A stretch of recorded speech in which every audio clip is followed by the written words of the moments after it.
In Matthew 7:1-2, Jesus gives us one of his most well-known teachings. Do not judge, or you too will be judged. This verse speaks to the nature of how we perceive and treat others. Jesus warns us against the tendency to criticize and pass judgment, because the way we judge others is the same way we will be judged. He reminds us that none of us are without fault, and that being overly critical of others opens us up to the same kind of scrutiny from God. This teaching challenges us to approach others with grace, humility, and understanding.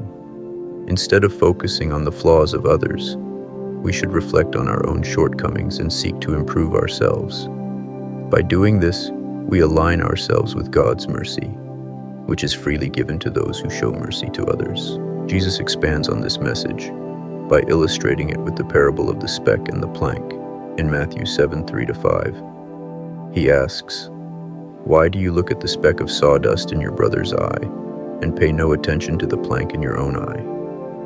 This vivid image highlights how we often magnify the small faults in others while ignoring our own larger issues. Jesus calls us to first address our own faults before trying to correct others.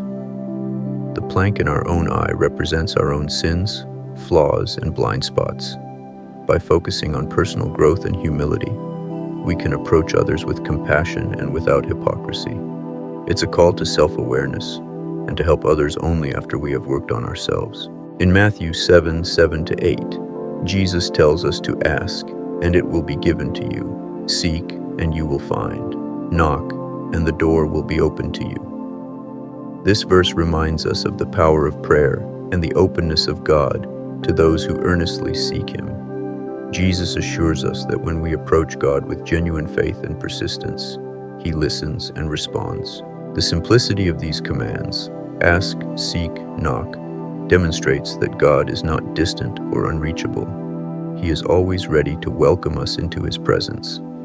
All we need to do is approach Him with a heart of faith, trusting that He will provide what is good and necessary for our lives. Jesus continues by reassuring us of God's goodness in Matthew 7:9-11. He compares God to a loving parent, saying, "Which of you, if your son asks for bread, will give him a stone?"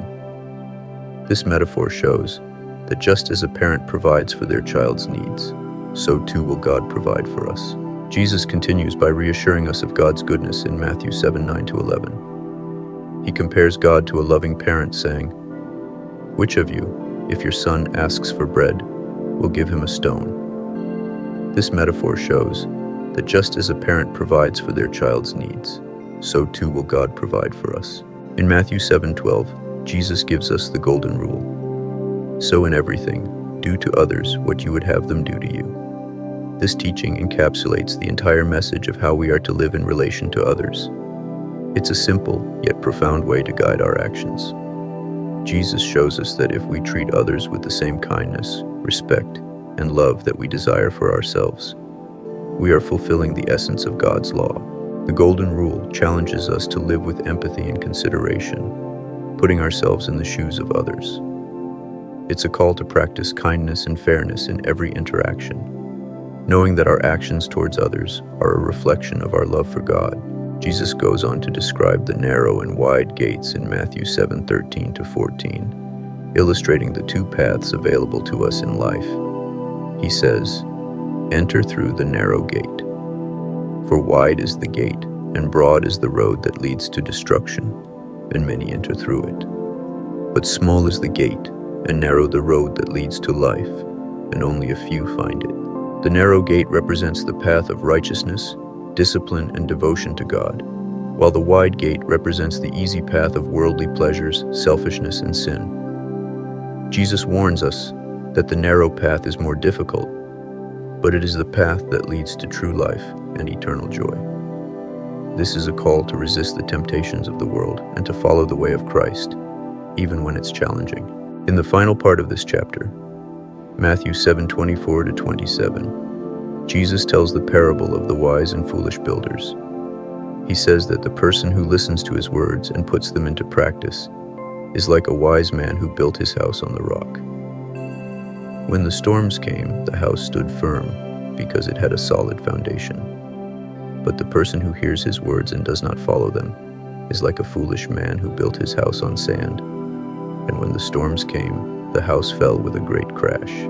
This parable reminds us that faith in God and obedience to His teachings are the foundation of a strong, enduring life.